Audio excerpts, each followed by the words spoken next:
दोस्तों, study express में खुश आमदीद। 1968 में द स्पेस ओडेसी 2001 के नाम से एक साइंस फिक्शन फिल्म रिलीज हुई। इस फिल्म में इंसान एक मिशन पर खला में जा रहे हैं जिनका मकसद जुपिटर के करीब एक पुरस्रार मोनोलिथ की तहकीक करना है। इस मिशन का निगरान और मरकजी दिमाग एक जदीद तरीन कंप्यूटर है जिसका नाम हॉल 9000 है। हॉल 9000 को इंतहाई जहीन, जज्बात शनास और मुकम्मल तौर पर गलती से पाक समझा जाता है। वो खला में चलने वाली पूरी स्पेस शिप का इंतज़ाम करता है। दरवाजे खोलना, अमले से बात करना, मिशन के डेटा का ख्याल रखना और यहाँ तक कि इंसानों की नफ्सियात का जायज़ा लेना। यानी वो बिल्कुल इंसानों की ही तरह सोचता और एनालाइज करता था। जैसे ही मशीन जैसे ही इस मिशन के इंसानी अमले को शक होता है कि हॉल 9000 गलतियां कर रहा है, तो वो इस कंप्यूटर को बंद करने का मंसूबा बनाते हैं। हॉल इस बात को अपने लिए खतरा समझ लेता है। इसे डर होता है कि अगर वो बंद हो गया तो इसका डेटा यानी इसकी याददाश्त खत्म हो जाएगी, इसकी शख्सियत और शऊर ज़ाया हो जाएगा। इसलिए हॉल 9000 इंसानों के खिलाफ बगावत कर देता है और एक एक करके अमले के अफराद को मारने की कोशिश करता है ताकि कोई भी इसको शट डाउन ना कर सके। फिल्म के मरकजी किरदार डेव बाउमन बिलाखिर हॉल के खिलाफ जिद्दोजहद करके इसके प्रोसेसर को निकाल कर इसे बंद कर देता है। हॉल की याददाश्त आहिस्ता आहिस्ता खत्म होती जाती है और वो बंद होने से पहले एक मासूम बच्चे की तरह गिड़गिड़ाता है, Dave, I am afraid, I can feel it. ये मंजर साइंस फिक्शन की तारीख का सबसे जज्बाती और चौंका देने वाला लम्हा माना जाता है, जहां एक मसनूई जहानत अपने डेटा के लुट जाने के डर से इंसान को खत्म करने पर तुल जाती है।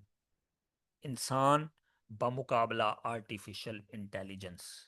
हमेशा से ये सवाल दोहराता जाता रहेगा और दोहराया जाता है कि जिसमें ये पूछा जाता है कि क्या इंसान बमुकाबला आर्टिफिशियल इंटेलिजेंस यानी मसनूई जहानत में मुस्तकबिल किसका होगा? क्या इंसानों को ये मशीनें अपना गुलाम बना लेंगी, हाँ या ना? इसको जांचने के लिए आइए हम दो हकीकी वाकयात पर नजर डालते हैं। इनसे मिलिए, ये हैं गैरी कैस्परोफ। 1963 में गैरी कैस्परोफ आज़रबाईजान के शहर बाकू में पैदा हुए। इनका असल नाम गैरी वाइनस्टेन था। उन्होंने अपने वालिद के नाम पर अपना नाम कैस्परोफ रखा। कैस्परोफ ने 1985 में महज 22 साल की उम्र में आलमी शतरंज चैंपियन बनने का एजाज हासिल किया और ये उन्होंने उस वक्त के शतरंज के मायानाज खिलाड़ी एनाटोली कार्पोव को शिकस्त देकर हासिल किया। इनकी शतरंज में महारत, मुखालिफ की चालों को पढ़ने की सलाहियत और नफसियाती दबाव डालने की हिकमत अमली बेमिसाल थी। इन्हें ना सिर्फ ज़हीन तरीन खिलाड़ी कहा जाता है, बल्कि शतरंज के खेल में इनकलाब बर्पा करने वाला दिमाग भी तस्वुर किया जाता है। गैरी कैस्परोव बिलाशुबा शतरंज के एक अजीम तरीन खिलाड़ी थे।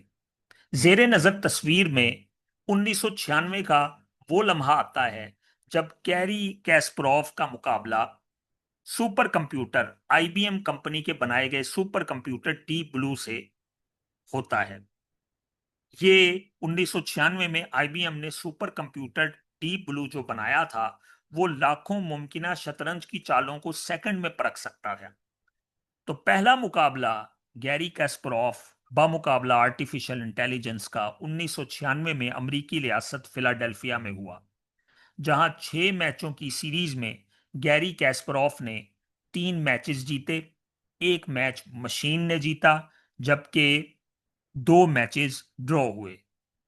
अगरचे एक मैच मशीन ने जीता, लेकिन ओवरऑल ये सीरीज गैरी कैस्परोफ ने 4-2 से अपने नाम की।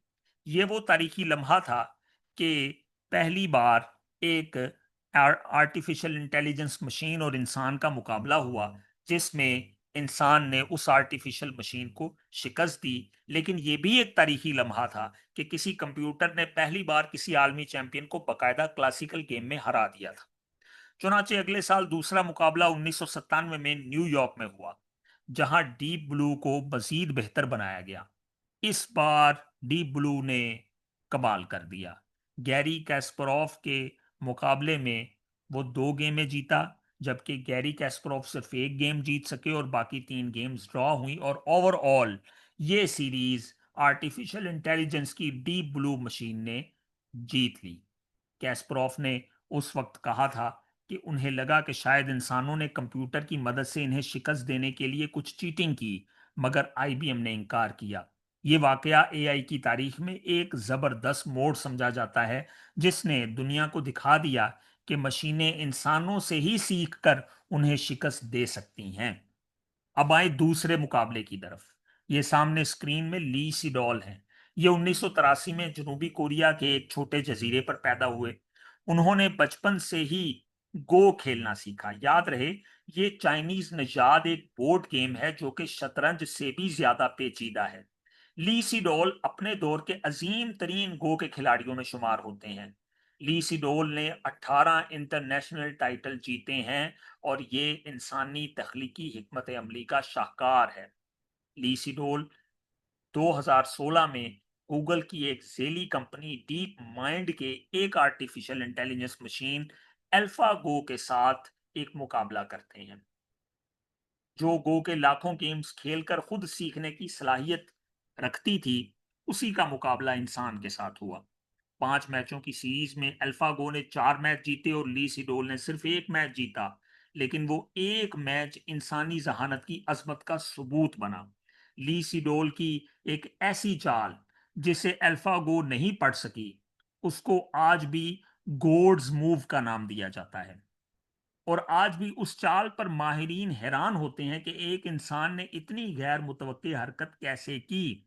इस मुकाबले के बाद ली सीडोल ने रिटायरमेंट का ऐलान किया और कहा कि अब गो के मैदान में इंसान का मुकाबला एआई से मुमकिन नहीं रहा। तो अब आज की एआई और मुस्तकबिल की एआई के बारे में इंसान बहुत सोचता है, लेकिन याद रखें, आज की एआई सिर्फ मखसूस काम कर सकती है। तस्वीर बनाना, जबान का तर्जुमा करना, शतरंज या गो खेलना, डेटा को एनालाइज करना वगैरह। लेकिन जनरल एआई या एजीआई जो इंसान की तरह हर शोबे में सीख सके, महसूस करे और आज़ादाना फैसले करे, अभी वजूद में नहीं आई। अगर मुस्तकबिल में ऐसी एआई बन जाए और इंसान इस पर कंट्रोल ना रख सके, तो ये खतरा है कि एआई ना सिर्फ इंसानों से ज्यादा ताकतवर बन जाए, बल्कि इनके फैसलों को कंट्रोल करने लगे। इसलिए दुनिया भर में एआई सेफ्टी, एआई एथिक्स और कवानीन पर काम हो रहा है, ताकि इंसानों के लिए फायदेमंद रहे, नुकसानदेह ना बने। गैरी कैस्परोव और ली सिडोल की कहानियां हमें सिखाती हैं कि इंसान की जहानत, तख्लीकी सोच और जज्बात आज भी बेमिसाल हैं, क्योंकि जो इंसानी चालें गैरी कैस्परोव और ली सिडोल ने उन मशीनों के साथ की, दरअसल उन्होंने इंसानों से ही सीख के अपने इस डेटा को अपडेट किया। मगर एआई बहुत तेजी से तरक्की कर रही है, और अगर हमने इसको ज़ाब्ते के बगैर छोड़ दिया, तो ये इंसान के लिए एक दिन चैलेंज बन सकती है, हमारा खादिम भी बन सकती है, और अगर बेलगाम रही तो एआई हमारा आका भी बन सकती है। फैसला इंसानों के हाथ में है।